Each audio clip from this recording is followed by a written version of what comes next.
اعوذ باللہ من الشیطان الرجیم بسم اللہ الرحمن الرحیم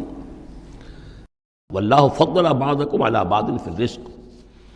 اور اللہ نے تم میں سے بعض کو بعض پر رزق میں فضیلت دی ہے۔ اب یہ رزق کی فضیلت ایک تو وہ ہے جو مادی اسباب و وسائل جو ہے یہ بھی رزق ہے، اس میں بھی اللہ نے فضیلت دی ہے، لیکن یہ کہ کوئی سوشلسٹ اور کمیونسٹ جو ہے اس پر اعتراض کر دے گا یہ اللہ کی طرف کیوں منسوب کرتے ہو، یہ تو لوگوں نے غلط نظام بنا رکھا ہے۔ لیکن سوال تو یہ ہے کہ ذہنی صلاحیتیں بھی تو اللہ نے سب کو برابر نہیں دی، جسمانی قوت بھی تو سب کو برابر نہیں دی، یہ بھی تو رزق ہے۔ اصل رزق تو یہ ہے جو جینز ملے ہیں، جو صلاحیتیں ملی ہیں، وہ کسی کے اپنے چوائس پر تو نہیں اور سب کی برابر نہیں ہے، اس میں بھی فرق ہے، کسی کو فضیلت دی ہے، کسی کو کسی اعتبار سے، کسی کو کسی اعتبار سے۔ واللہ فضل بعضکم علی بعض فی الرزق فما الذین فضلوا براد رزقہم علی ما ملکت ایمانہم،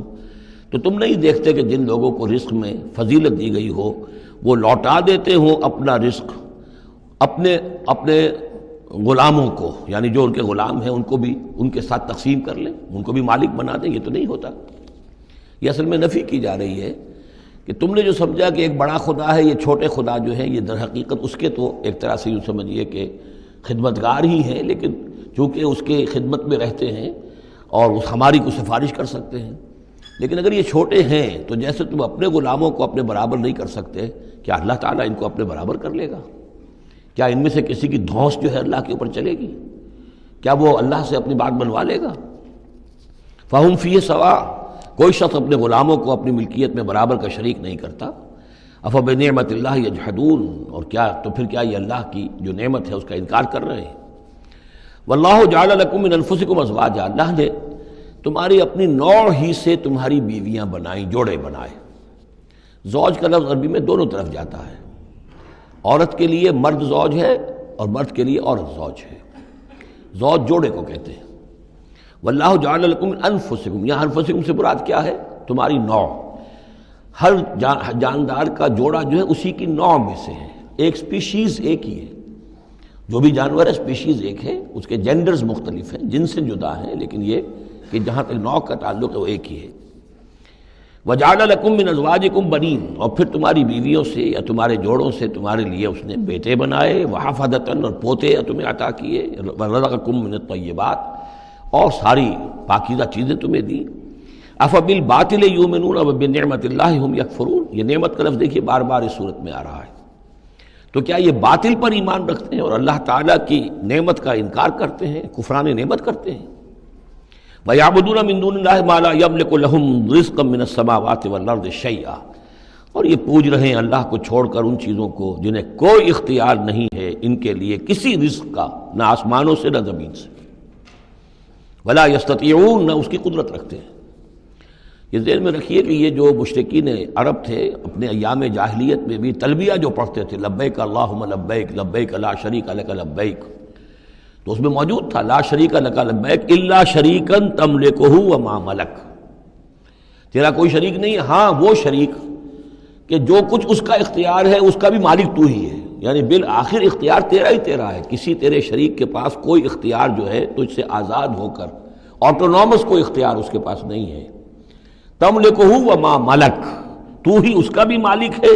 اور جو بھی اس کا اختیار ہے وہ بھی در حقیقت تیرا ہی عطا کردہ ہے، یا تیرا اختیار مطلق اس کے اوپر بھی غالب ہے۔ تو گویا کہ جیسے عیسائیوں کے ہاں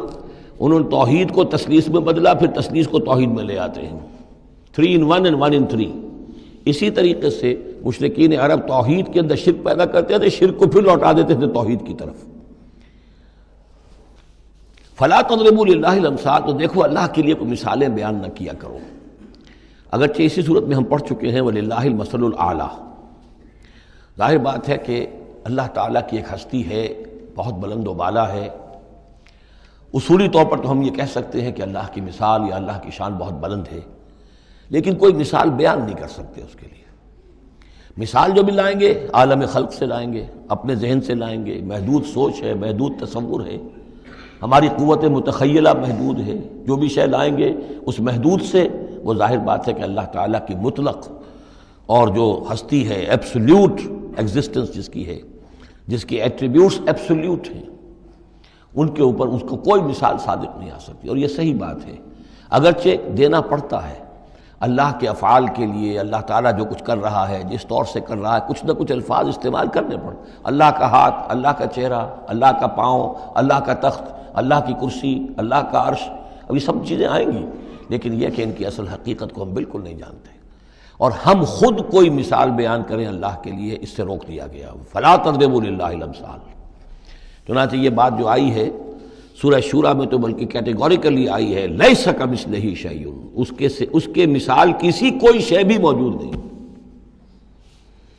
ان اللہ یعلم وانتم لا تعلمون، اللہ جانتا ہے تم نہیں جانتے۔ ضرب اللہ مثلا عبدا مملوکا، اللہ نے ایک مثال بیان کی ہے تمہارے لیے ان کے شرک کی نفی کے لیے۔ عبدا مملوکا، ایک بندہ ہے، غلام ہے، مملوک ہے، لا یقدر علی شیء،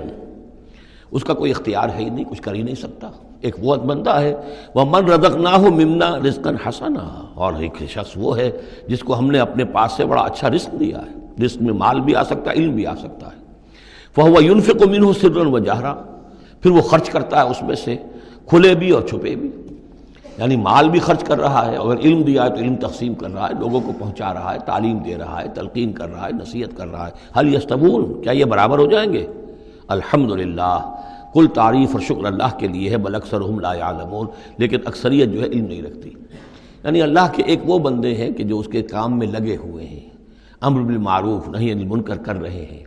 علم پھیلا رہے ہیں، یا اللہ نے مال دیا ہے تو اس کے دین کے لیے خرچ کر رہے ہیں، یا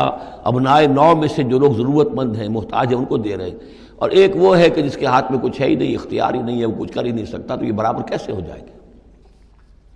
ضرب اللہ مثلا رجلین، اب اللہ نے ایک دو اور انسانوں کی مثال بیان کی۔ احدہما ابکم لا یقدر علی شیء وہو کل علی مولاه، ایک شخص کے دو غلام ہیں، ایک جو ہے ان میں سے وہ گونگا ہے اور وہ کسی کام کی صلاحیت نہیں رکھتا، اور وہ تو اپنے آقا کے اوپر بوجھ بنا ہوا ہے، روٹی تو توڑتا ہے، کھانا تو کھاتا ہے، اس میں صلاحیت کوئی ہے ہی نہیں، کوئی کام کر نہیں سکتا۔ غلام جو لوگ ہوتے تھے آقاؤں کے، وہ کما کے بھی لاتے تھے، اور ان کی کمائی سے جو ہے وہ لوگ پھر عیش کرتے تھے۔ لیکن ایک غلام ایسا ہے، نکما ہے، ابکم لا یقدر علی شیء وہو کل علی مولاه اینما یوجہہ لا یأتی بخیر، جہاں کہیں بھی وہ آقا اس کو بھیجتا ہے وہ کوئی خیر لے کر نہیں آتا، نہ کوئی نفع کی بات، نہ کوئی نفع۔ حل یستوی ہوا، کیا برابر ہوگا وہ بندہ، وہ غلام، ومن یامر بالعدل، اور ایک اور غلام اس کا ایسا ہے کہ جو حکم دیتا ہے عدل کا، وہو علی صراط مستقیم، اور وہ سیدھی راہ پر قائم ہے۔ یہ مثال دے رہا اللہ تعالیٰ اپنے غلاموں کی کہ میرے بھی تو غلام، تم سب میرے غلام ہو۔ ایک میرے وہ غلام ہے کہ جو میرے رزق کو جو ہے وہ تو کھا رہے ہیں، پی رہے ہیں، لیکن میرا کام کوئی نہیں کر رہے، میرے دین کی خدمت کوئی نہیں کر رہے، میری کتاب کی خدمت نہیں کر رہے، میری مخلوق کی خدمت نہیں کر رہے، خدمت خلق نہیں کر رہے، روٹیاں توڑ رہے ہیں، میرے دیے ہوئے رزق میں سے جو ہے وہ کھا پی رہے ہیں، عیش کر رہے ہیں۔ یہ اس غلام کے مانند ہے کہ جو اپنے آقا پر بوجھ بنا ہوا ہے، اور ایک غلام وہ ہے کہ جو اس خدمت میں لگا ہوا ہے، نیکی کا حکم دے رہا ہے، بدی سے روک رہا ہے، دین کی خدمت میں لگا ہوا ہے، دین کو قائم کرنے کی جد و جہد میں تن من دھن لگا رہا ہے۔ وَهُوَ عَلَىٰ صِرَاطٍ مُسْتَقِيمٍ وَلِلَّهِ غَيْبُ السَّمَاوَاتِ وَالْأَرْضِ، آسمانوں اور زمین کے سارے بھید، ساری کھلی باتیں، ساری چھپی باتیں اللہ ہی کے لیے ہیں۔ وَمَا أَمْرُ السَّاعَةِ إِلَّا كَلَمْحِ الْبَصَرِ، اور قیامت کا معاملہ تو بس ایسے ہوگا جیسے ایک نگاہ کا لپک جانا، اچانک آ جائے، او ہوا اقرب، یا شاید وہ اس سے بھی قریب تر ہو۔ ان اللہ علی کل شیء قدیر، یقیناً اللہ تعالیٰ ہر چیز پر قادر ہے۔